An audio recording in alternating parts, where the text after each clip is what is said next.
Halo, selamat datang di Playbook Mastery Podcast. Saya Adrian. Di episode ini saya ngobrol bareng Komandan Baskara Sujatmiko, mantan perwira militer yang sekarang melatih mental dan kepemimpinan. Dan sejujurnya, ini salah satu obrolan yang bikin saya paling banyak diam. Bukan karena dia menakutkan, tapi karena tiap kali dia jawab, ada sesuatu yang langsung nancep. Dia bilang satu hal yang saya nggak bisa lupain.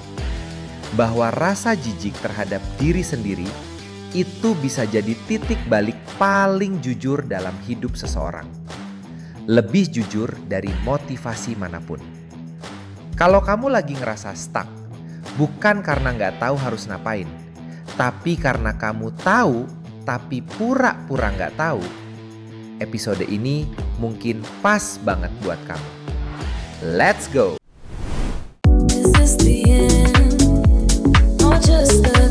Ada tipe orang yang ketika masuk ke ruangan, suhunya berubah. Bukan karena mereka berusaha terlihat penting, tapi karena cara mereka hadir, cara mereka duduk, cara mereka memilih kata, terasa disengaja. Seperti tidak ada yang keluar dari mereka yang tidak diputuskan terlebih dahulu. Tamu saya hari ini adalah orang itu. Mantan perwira, pelatih mental, dan satu dari sedikit orang yang membuat saya sedikit tidak nyaman ketika mempersiapkan pertanyaan. Dalam arti yang paling positif yang bisa saya maksudkan. Komandan Baskara Sujatmiko. Selamat datang. Terima kasih Adrian, dan saya mau luruskan satu hal dari awal. Saya tidak datang ke sini untuk membuat siapapun merasa nyaman. Kalau kamu mau nyaman, salah podcast. Kita sudah di tempat yang tepat. Saya sudah sering dengar itu tentang Anda. Tapi sekarang saya merasakannya langsung. Terima kasih sudah datang. Komandan, saya selalu mulai dari tempat yang paling dasar. Sebelum seragam, sebelum semua yang orang lihat dan ceritakan tentang Anda. Baskara Sujatmiko itu siapa? Saya anak yang takut. Itu yang paling jujur yang bisa saya katakan. Saya tumbuh di keluarga yang tidak punya banyak. Bukan melarat, tapi cukup susah untuk membuat saya merasa takut setiap hari. Takut tidak cukup, takut tidak dihormati, takut jadi tidak ada artinya. Dan ketakutan itu yang akhirnya mendorong saya masuk militer. Bukan karena saya gagah. Percayalah, waktu itu saya jauh dari definisi gagah. Tapi karena saya pikir, kalau saya bisa masuk ke tempat yang paling keras di dunia dan survive, mungkin saya tidak harus takut lagi. Naif? Ya, sangat naif. Tapi itu yang membuat saya mulai berjalan. Dan apakah berhasil? Apakah masuk ke tempat paling keras itu menghilangkan rasa takut? Tidak, sama sekali tidak. Yang berhasil bukan menghilangkan rasa takut. Yang berhasil adalah saya belajar bahwa rasa takut itu bahan bakar, bukan rambu berhenti. Perbedaan itu yang mengubah segalanya. Ada satu malam di minggu pertama training, jam 2 pagi, hujan, berlari sambil bawa ransel 30 kilo. Dan otak saya bilang dengan sangat jelas, ini gila, berhenti sekarang. Tapi ada bagian kecil di dalam diri saya, sangat kecil, yang bilang sesuatu yang berbeda. Kalau kamu berhenti malam ini, kamu akan ingat ini seumur hidup. Dan saya lanjut, bukan karena saya kuat, tapi karena saya lebih takut pada penyesalan daripada pada rasa sakitnya. Lebih takut pada penyesalan daripada pada rasa sakitnya. Itu bukan kutipan dari seminar. Itu keputusan yang dibuat jam 2 pagi di tengah hujan. Komandan, ada satu momen sebelum semua itu yang jadi titik balik paling jujur. Bukan yang heroik. Ada. Dan ini yang tidak banyak saya ceritakan di luar konteks tertutup. Saya sedang duduk di kantin asrama malam-malam setelah gagal di satu evaluasi. Yang paling memalukan bukan kegagalannya, tapi bahwa saya tidak terkejut.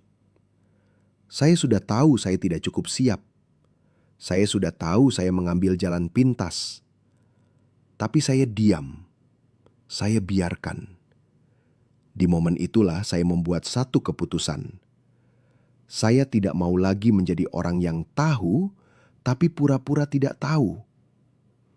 Itu yang mengubah saya.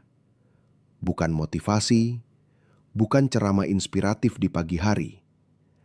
Rasa jijik terhadap diri sendiri. Rasa jijik. Itu kata yang keras sekali untuk diucapkan tentang diri sendiri.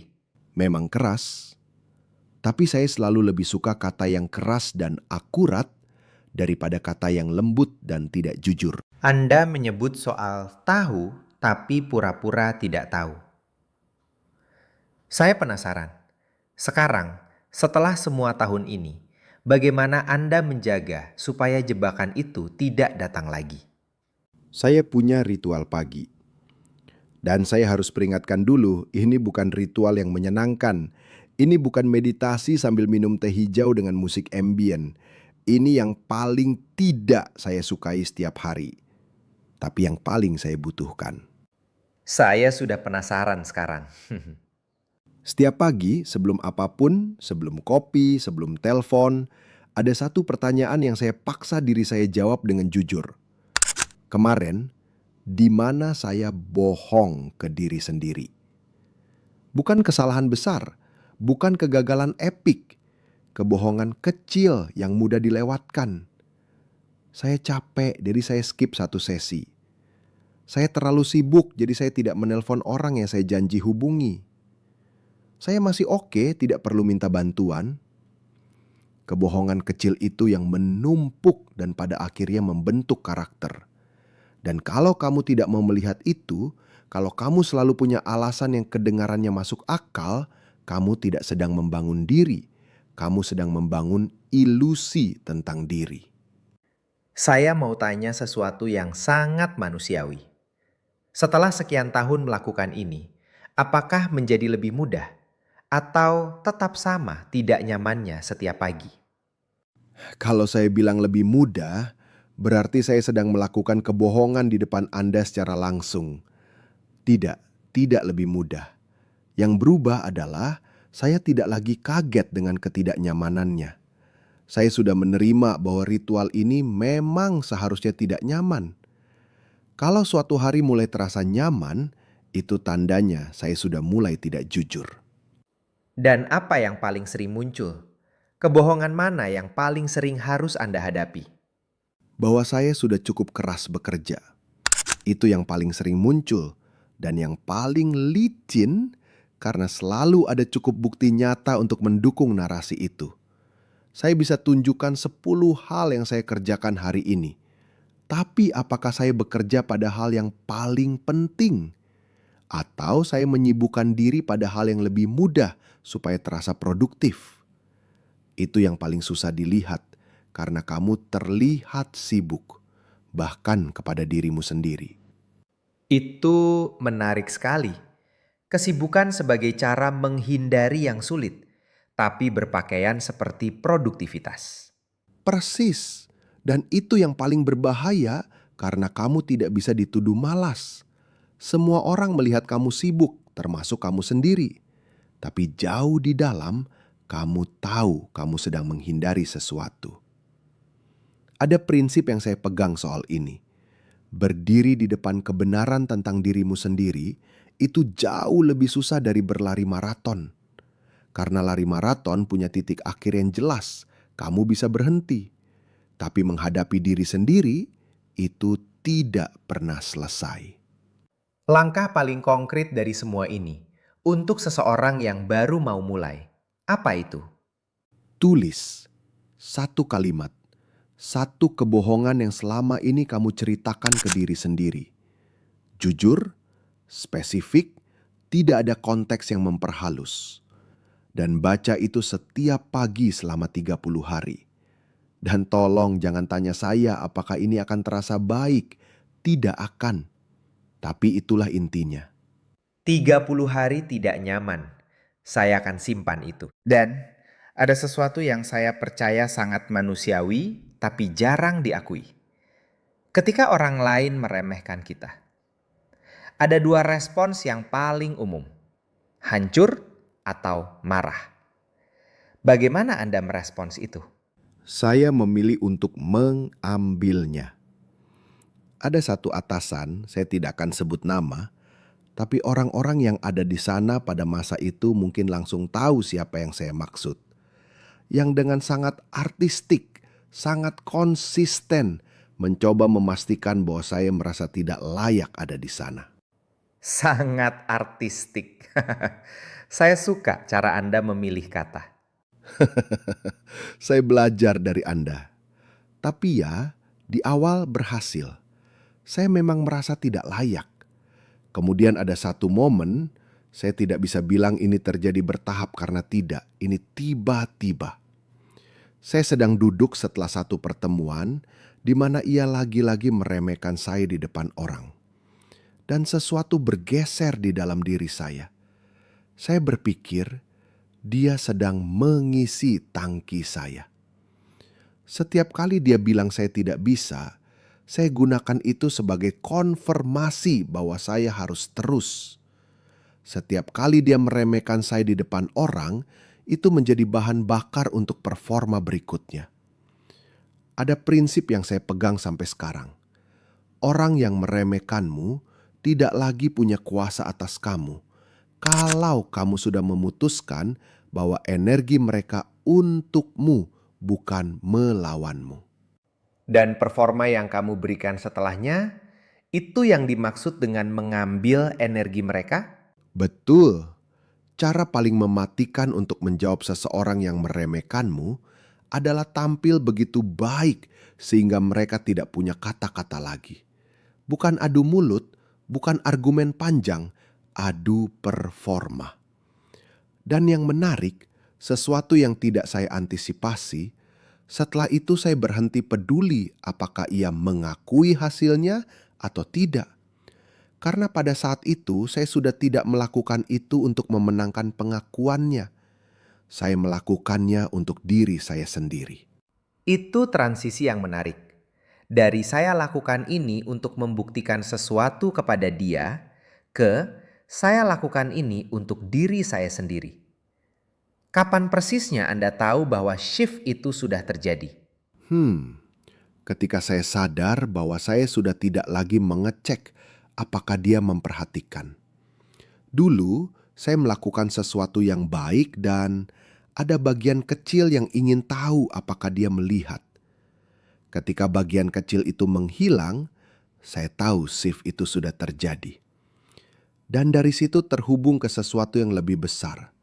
Soal bagaimana pikiran kita dibentuk, bukan dilindungi. Ada analogi yang selalu saya pakai.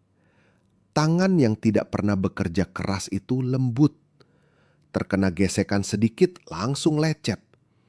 Tapi tangan yang terbiasa dengan gesekan, lama-lama tidak bisa dilukai oleh gesekan yang sama. Kapalan itu bukan kelemahan, itu perlindungan yang terbentuk dari pengalaman. Pikiran bekerja dengan cara yang identik, dan yang tidak bisa kamu lakukan adalah membangun ketangguhan itu di lingkungan yang aman. Kapalan hanya terbentuk dari gesekan yang nyata. Kapalan hanya terbentuk dari gesekan yang nyata. Tidak ada simulasi yang bisa menggantinya. Komandan, saya mau masuk ke sesuatu yang saya percaya jadi inti dari cara Anda melihat kapasitas manusia. Berdasarkan pengalaman melatih prajurit, seberapa jauh manusia sebenarnya bisa pergi dibanding yang mereka pikir bisa mereka capai?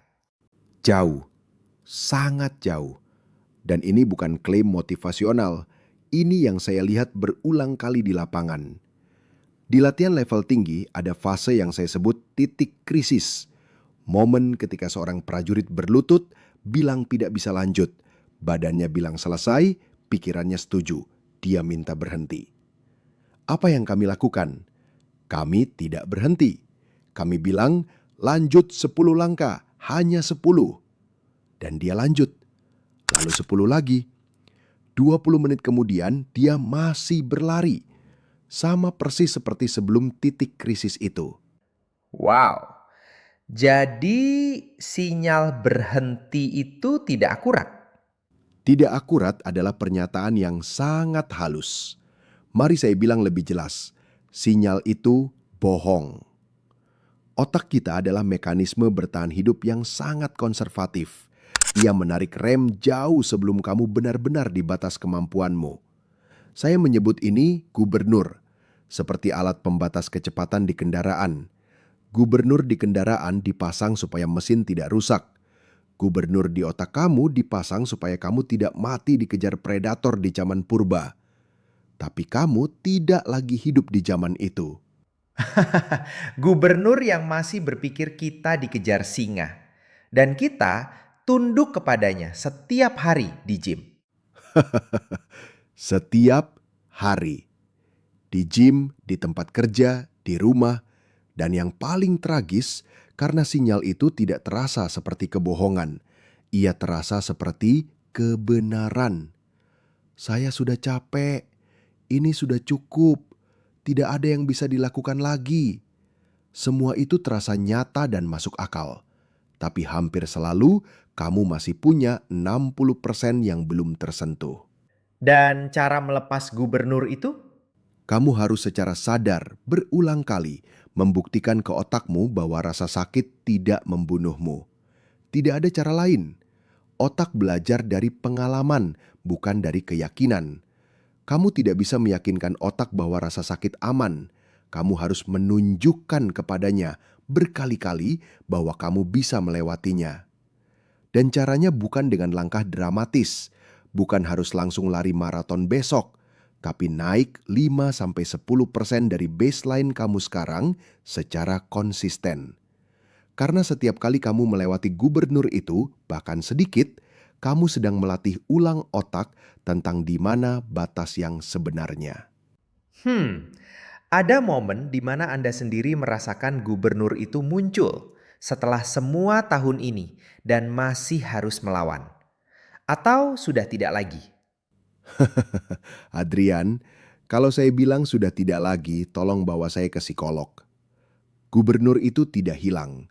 Ia hanya kehilangan otoritas. Ia masih berbicara. Tapi saya sudah tidak secara otomatis mematuhinya. Setelah keluar dari militer, saya pernah berhenti melatih diri sendiri. Berpikir saya sudah cukup terbukti. Dan satu hari, bisnis yang saya bangun runtuh tiba-tiba. Dan saya panik. Saya yang bertahun-tahun mengajari orang untuk tidak panik, saya panik. Di situ saya sadar, gubernur mendapat kekuatannya kembali ketika kamu berhenti melatihnya. Tidak ada yang namanya lulus dari proses ini. Terima kasih untuk itu. Kerangka itu solid dan butuh kejujuran yang tidak kecil untuk diucapkan oleh seseorang di posisi Anda. Dan sekarang saya mau tanya soal persiapan mental sebelum sesuatu yang besar. Saya rasa Anda pasti punya proses yang cukup spesifik. Bagaimana Anda mempersiapkan pikiran sebelum operasi atau tantangan yang benar-benar berat? Saya akan jawab dengan cara yang mungkin tidak seperti yang Anda bayangkan. Anda tadi bilang mempersiapkan pikiran. Saya tahu yang terlintas di benak kebanyakan orang ketika mendengar itu. Visualisasi, bayangkan kamu berhasil, rasakan semangatnya. Betul sekali itu. Dan saya harus bilang, itu tidak berguna. Atau lebih tepatnya, itu tidak cukup. Hah? Tidak cukup? Saya tadi mau bilang, ya betul, visualisasi positif itu keren. Tapi rupanya salah. Hampir. Yang saya lakukan adalah kebalikannya.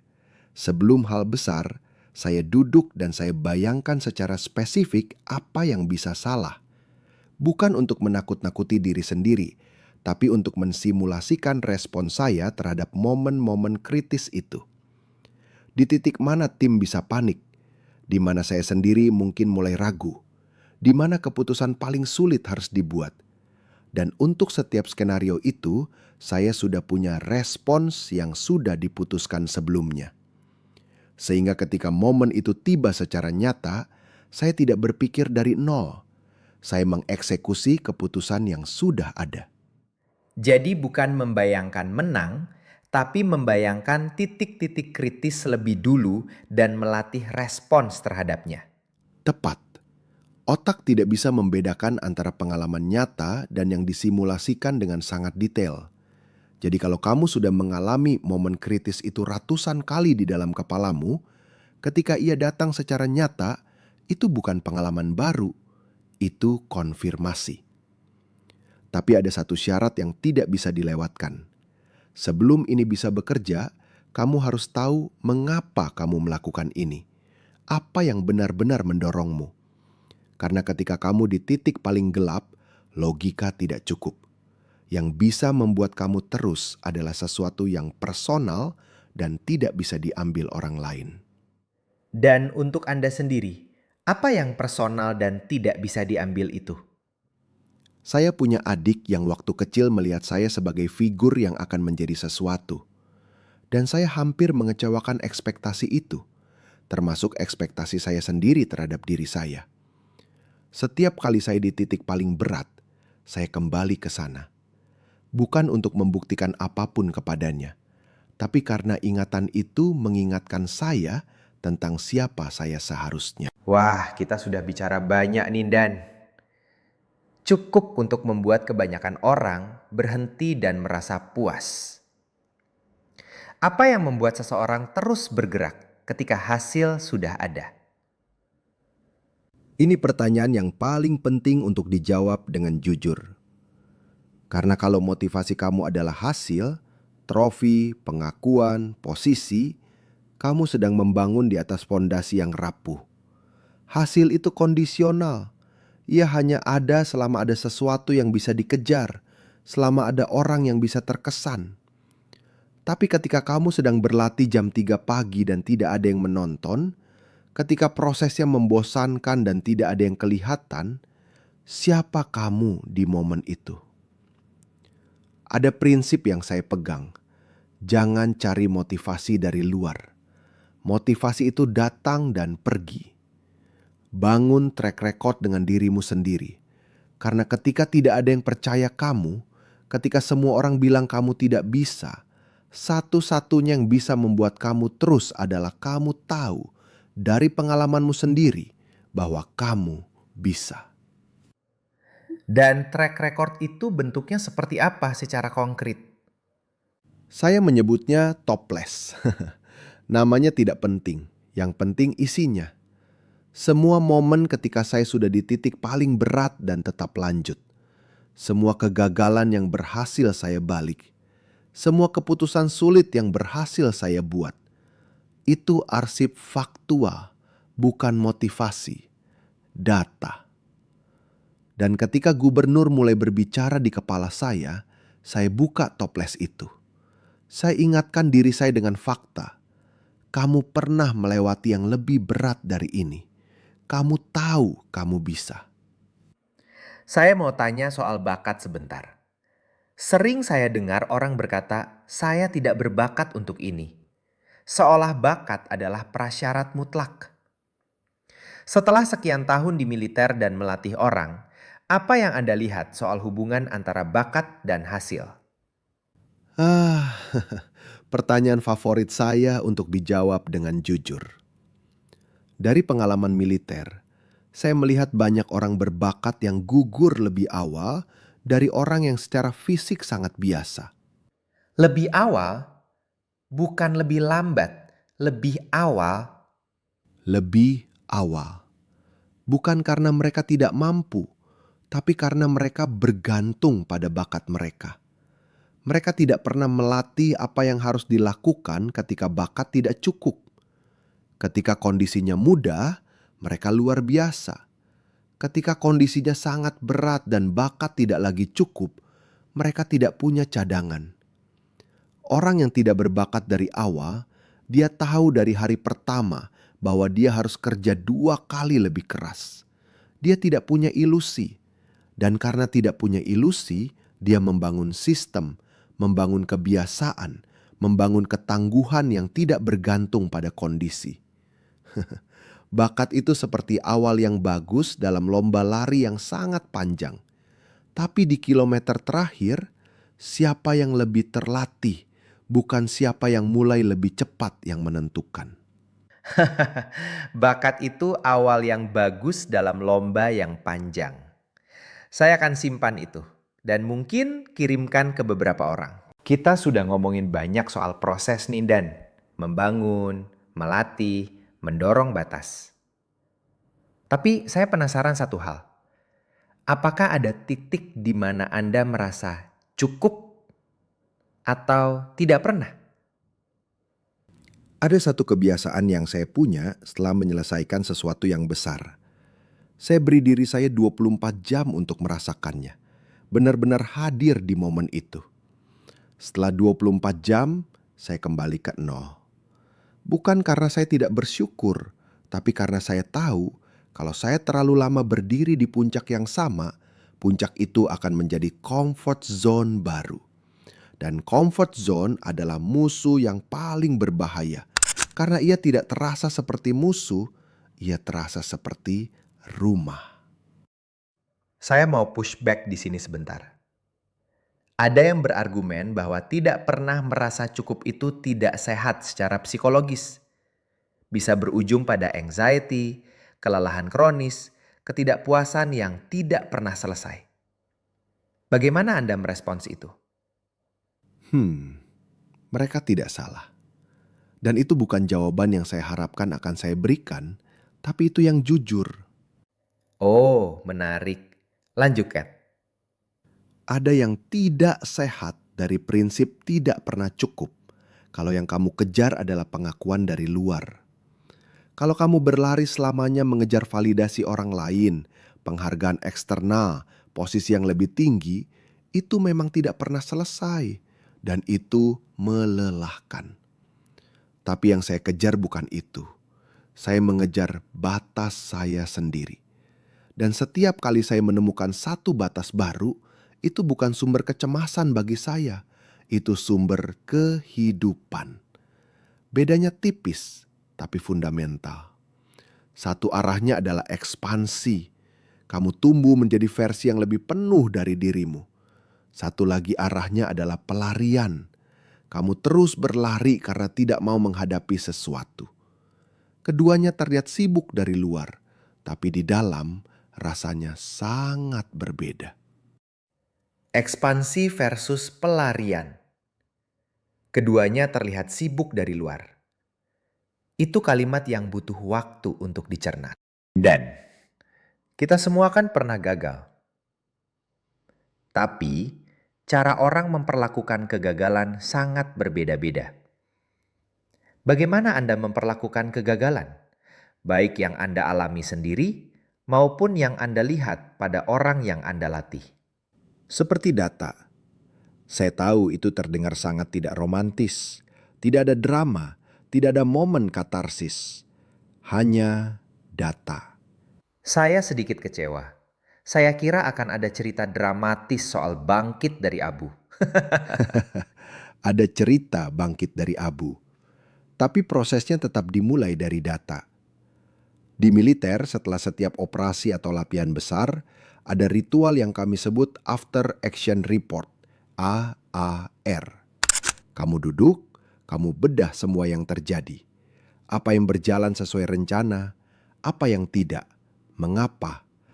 Apa yang akan kamu lakukan berbeda.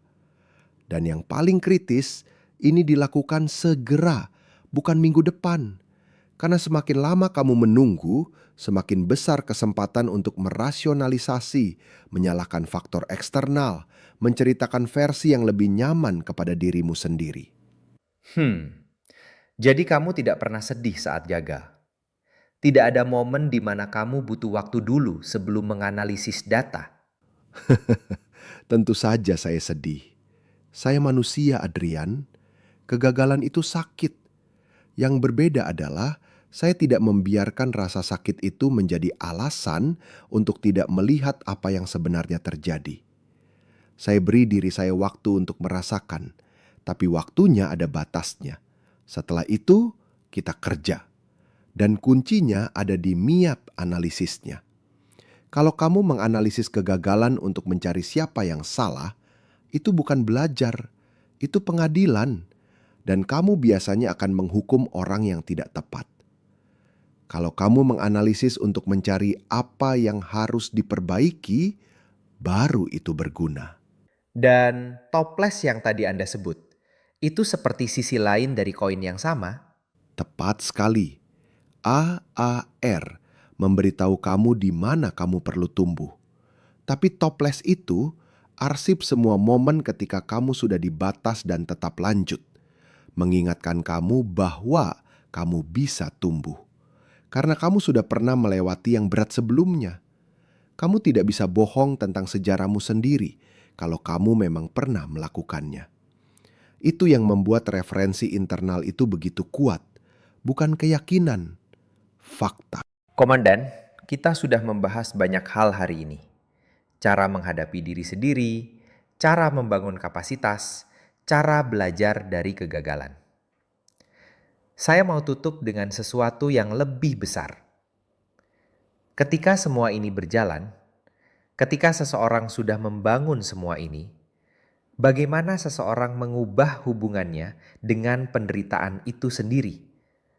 Bukan hanya mentolerirnya, tapi benar-benar mengubah cara melihatnya. Ada satu shift yang menurut saya adalah yang paling fundamental dari semuanya. Dan ini butuh waktu lama bagi saya untuk benar-benar internalisasi, bukan hanya mengerti secara intelektual. Pertanyaan yang paling sering muncul ketika kita di titik paling berat adalah, mengapa ini terjadi padaku? Dan pertanyaan itu tanpa kita sadari memposisikan kita sebagai korban, seseorang yang menerima penderitaan tanpa pilihan. Pertanyaan yang mengubah segalanya bagi saya adalah ketika saya mulai bertanya, bagaimana jika aku bisa melewati ini?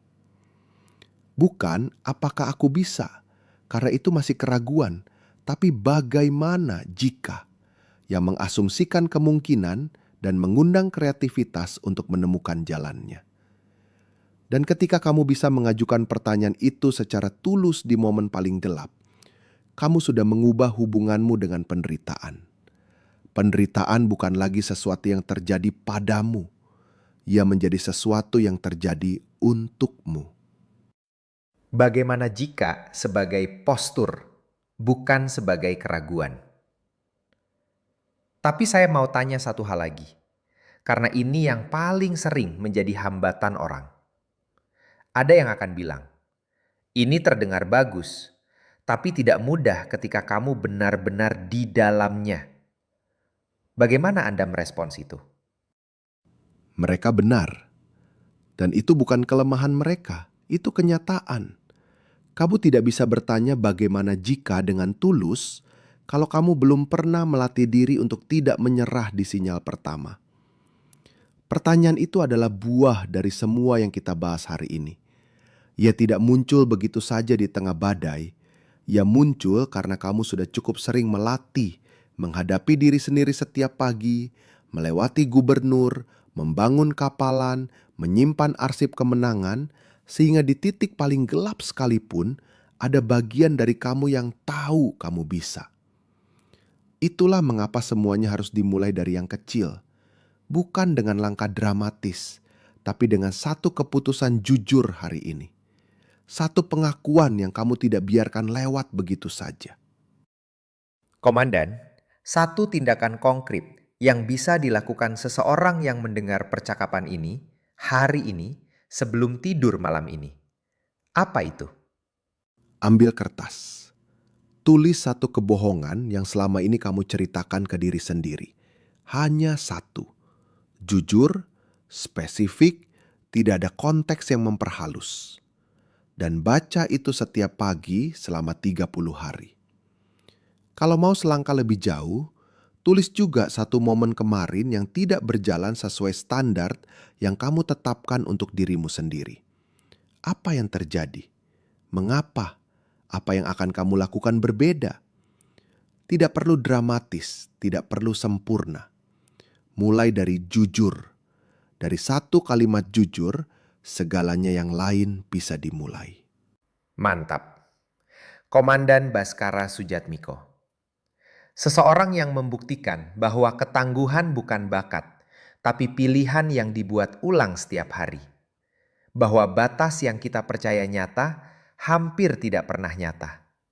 Dan bahwa kejujuran yang paling sulit yang terhadap diri sendiri adalah satu-satunya titik awal yang relevan. Dari saya, dari Komandan Baskara, dan dari Playbook Mastery Podcast, jangan baper, tapi lapar. Sampai jumpa di episode selanjutnya.